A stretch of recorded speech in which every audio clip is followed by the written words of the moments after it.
All right. Good afternoon, everybody. Thanks for joining us again. I have a good crowd here.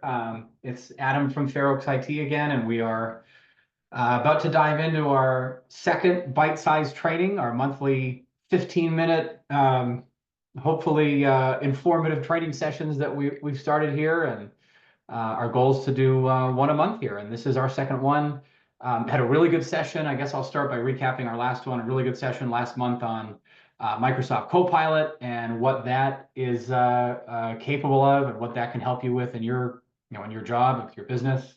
That was all really neat. I realized that within 15 minutes, that 15 minutes was not enough time to get into the amount of detail that really Copilot deserves. So be on the lookout relatively shortly here. Maybe not the next bite-sized training, but certainly sometime soon. We're going to do a Copilot 2.0 training. We're going to dive into a lot more detail. And the cool thing about what I want to show you there too is showing you guys how you can actually make Copilot, what are called Copilot agents, to help you with your business tasks too. Make an agent basically that is designed to be your marketing assistant or your ERP assistant, etc. So really cool there. So be on the lookout for that. But today we're going to talk about Microsoft Outlook. I'm assuming everybody in this room probably all lives in Outlook. You're in it all day, sending emails, receiving emails, scheduling meetings. It's just we live and breathe Outlook in our day-to-day, in the modern day, workplace. If you don't live and breathe Outlook, maybe you're still on Google Workspace or just using plain old Gmail accounts within your company. This would be a good way for you to kind of understand what Outlook is capable of within the Microsoft 365 platform. So why don't we go ahead and dive in? Pretty cool, again, action-packed 15 minutes we have here. We're already 2 minutes in, so let's go ahead and get started. And again, for those who are trickling in, I'm Adam from Fairoaks IT, and we're going to dive into some cool tips and tricks with Microsoft Outlook. So I'm going to go ahead and share my screen here, and I've got an awesome little demo environment set up for you guys that I'm going to show you. So let me share my screen, do that. And we're just going to go ahead and dive right in. So this is let's pretend this is your inbox here in the new Microsoft Outlook, by the way. This is the new Outlook. Let's pretend this is your inbox, and we're just going to dive into some cool things that maybe you didn't know about. I tried to kind of curate a list of about 10 things here that I want to show you guys that I think are interesting to do within Outlook that, again, hopefully maybe you didn't know about. Hopefully some of these things can save you some time during the day. So let's dive right in. And I guess the first thing I want to dive into is what I've just mentioned, that this is the new Outlook. So welcome to it. If you have not used it yet, this is what it looks like. A lot more clean, a lot more polished, a lot more focused, I would say, in your ability to kind of focus in on what you're trying to find here. A lot of folks' first impressions of a new Outlook is, oh goodness, this doesn't do everything the old Outlook did. Well, it really does. Things might have just been moved around a little bit, and maybe some of that I can teach you today as well. But I will say, old Outlook, what Microsoft is calling Classic Outlook, that's actually starting to be phased out. It started back in January. Microsoft started to automatically update people to the new Outlook. So whether you liked it or not, you may have been moved over to the new Outlook. That being said, I think officially you still got until at least 2029. I think we've got about 4 more years probably of official support for the Classic Outlook before Microsoft finally pulls the plug and says, you guys need to use new Outlook. Just like Windows 10. Windows 10, Microsoft is doing the same thing in October. You got to move to Windows 11. So typical Microsoft, they can't support old programs forever. That's what's going on there. So let's dive into some of the cool things we can do here. The first thing I want to show you guys, and maybe some of you already knew this, maybe not, is something called the focused inbox. Microsoft rolled this out a few years ago, actually within the Classic Outlook too, but this is in the new Outlook. And the focused inbox is going to use AI in the background and machine learning to basically categorize all of your emails into what it deems as focused, meaning they deserve your attention. So you'll notice here that in my focused inbox, in this pretend inbox, I've got a lot of alerts from Microsoft, et cetera. These are things that, user at risk detected, for example. These are things that Microsoft says, you probably think these are important. So it's going to put them in the focused inbox, for example. The other inbox, in this case, I don't have any in here because my demo environment I didn't put any sort of trash email in here, but that's kind of what you'd find in here. You might find some, maybe you signed up for a mailing list for coupons for a vendor or a store. Those might end up in here. Maybe you went and signed up for a Facebook account and with your work email, your Facebook alerts might show up in here. It's anything that, again, Microsoft, the AI is going to say, maybe this isn't as important to your day-to-day work-related activities. So that's what I want to show you is the focused in the other. This trips a lot of people up. If you go install Outlook on your own, this is going to be turned on by default. So what happens is a lot of people will say, oh, I don't see all my emails, and they don't realize they have to go over here and click other to see all their other emails. So I want to point that out. This as far as, if you think you're not seeing all your emails, that might be why. Some folks don't like this. And for those of you who are saying or agreeing with that, you can turn this off. So don't worry about it. To turn that off, really easy, go to the view settings under the view ribbon here. And we're just going to go in literally the first option here is, hey, just don't sort my messages, please. We're going to save. And you'll notice the focused and the other is gone now. Now all your emails back in the same inbox, no worries there. So pretty cool there. Focused other that I wanted to point out for you folks who might get distracted by some of those cool deals or Facebook messages in the other inbox. You can stay focused with the focused inbox. Something else that has changed a little bit in the new Outlook I want to point out, and for those of us who are used to using the classic Outlook, this was near and dear to my heart. I like to flag emails. So I like to flag an email. In the old Outlook, if you remember, there used to be a spot to the right where it would show you all of those flagged emails. Generally, I flag an email to say that, oh, I need to do something here in the future. I have to follow up on this. Maybe it's an action, whatever it might be. That's why I flag emails. So again, you might say, well, I want to look at all my flagged email for the past year. How do I do that? Again, classic Outlook, it was actually pretty simple. You could put a pane on the right to see those things. Nowadays, it's still pretty simple. This is an example of something that I've been told, oh, why does the new Outlook do this? Well, it does. You can actually filter up here in the three bars up here, the filter bars, to just show you the flagged email. And there's your flagged email back. So a couple things to learn there. Number one, flagging email in general. This kind of really acts as my to-do list personally. That's how I manage my day sometimes with these flagged emails. And then how do you look at all of them? It's just that quick filter, flagged. You click that again to unfilter it. That's how you do it. So let's move on to some other cool stuff. Just kind of going down the list here, kind of get you some quick hitting stuff here. Historically, finding time for people to meet is always kind of a pain, isn't it? Well, I'm going to show you a new cool way, and I'm going to find these are some fake people we've loaded in here. They look like really happy people.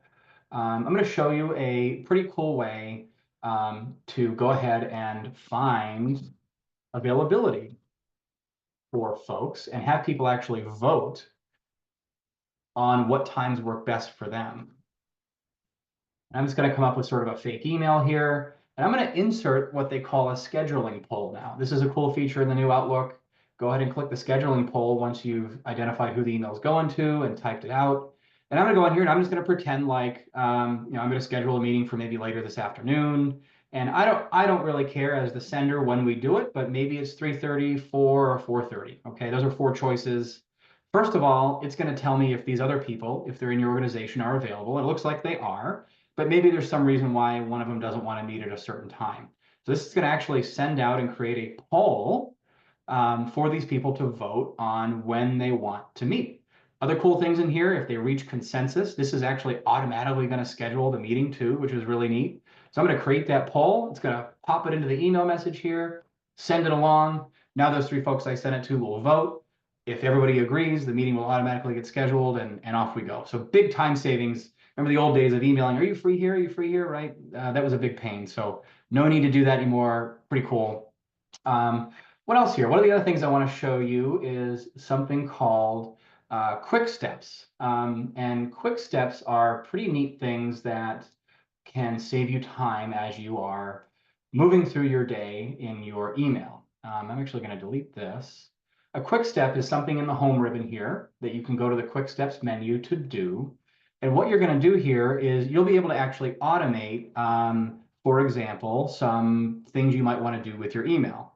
So say, for example, I get orders for my business in my email, and I want to mark those emails as read when I've looked at them, and also move them to the process folder at the same time. I made a processed folder, again, pretending these are orders. So all I'm going to do is come in here. I'm going to say I want to mark it as read, and I'm also going to say I want to move it to my processed folder. Here's where this gets really cool. I can actually create a keyboard shortcut. Let's say it's Control-Shift-5 for this quick step. Now I'm going to save that.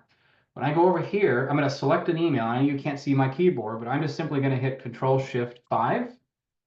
See how that automatically moved the email to my process folder and it marked it as read. Easy peasy, saves you some time. So that's pretty cool too. That's called quick steps.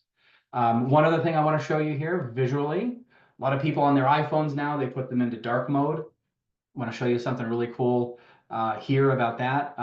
If you can actually put Outlook into dark mode now, which is pretty neat. So we're just going to go into the settings gear, general, and then appearance. I'll show you what that looks like. There's your dark mode, really cool. Turns all the text white, the background black. A lot of people like this nowadays. Just want to show you guys you can do that here too. Microsoft's kind of getting cool with these things. Apple's not the only one in the game of design anymore, so that's pretty neat. I like the light mode. I'm kind of old school. I'm going to put it back the way it was, close out of that, but pretty neat there too. Another thing about sharing meetings, I showed you the, how to create the poll. Well, what if you just want to share your entire calendar with somebody in your organization? A lot of you folks do this. Maybe you don't know how to do it. If you have us as your MSP, we can do this for you. Maybe you don't have to pay attention now if you just know that we'll do it for you. But if you ever wanted to do that, you come in here to your calendars in the new Outlook. You can find your calendar. It's the only one under my calendars generally. You can hit these three dots and you can share your calendar with anybody else in the organization. So I want to share my calendar with Pradeep here, and you can even choose what detail they can see, or you can even delegate, meaning this person would be able to send meetings on your behalf. So pretty cool. And then all you need to do is click share, and off you go. And then this list will always show you what other people have access, and you can always go back and change their access or remove them too, which is pretty neat. So that's that. Running out of time here, so I'm going to show you a couple more quick hitting things. One thing we always get questions on, and a lot of people don't realize this is baked into your 365 subscription if you have our recommended subscription, is encrypting email. Sometimes you want to send some sensitive stuff, right? Whether it's social security numbers or maybe some sensitive employee information or information about a new bid you need to send encrypted, for example. Well, it's pretty easy in here. So I'm just going to pretend again to send an email, just put some text in there to get it to understand what it's doing there. Easy peasy. I'm going to come over to options and you find the encrypt button and encrypt. That's all you need to do.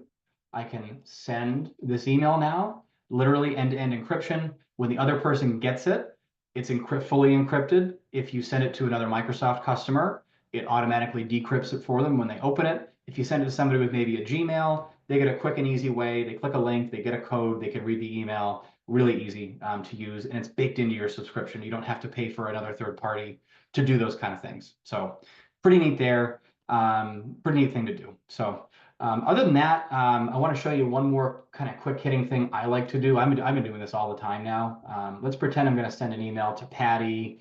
And again, I'll just come up with a random subject. And I'll just say, hi, Patty, can you get me those reports? Let's pretend we had some reports that she needed to get me. But now let's say, oh, well, I also wanted to have, let's pick somebody else. We'll pick on Pradeep, that guy earlier that we shared our calendar with.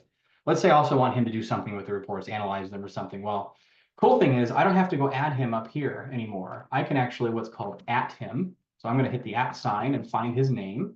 He's in our organization, so he's going to pop up. When I do that, he's going to get called out of the email. His email is automatically going to get added there. Can you review? Maybe that's the action we wanted to do. The other cool thing is he's going to get alerted when he gets the email, a little exclamation point. Hey, you were mentioned in this email. It gets called out. Easy way to call people out. Easy way to add people to the two. Really cool, quick thing to do.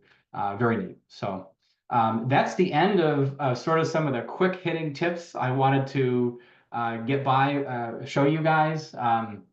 Some of the other things in here that the new Outlook can do are really neat. Again, I talked about Copilot last time. Copilot fully integrates with it. Really neat stuff that does. And again, we'll talk more about Copilot in the future, but for now, that's our 15 minutes. We're up. I actually ended on time this time. I felt like I wanted to talk so much more last time. This time we're on time. Thanks for listening to me tell you guys about some cool tips and tricks with Microsoft Outlook.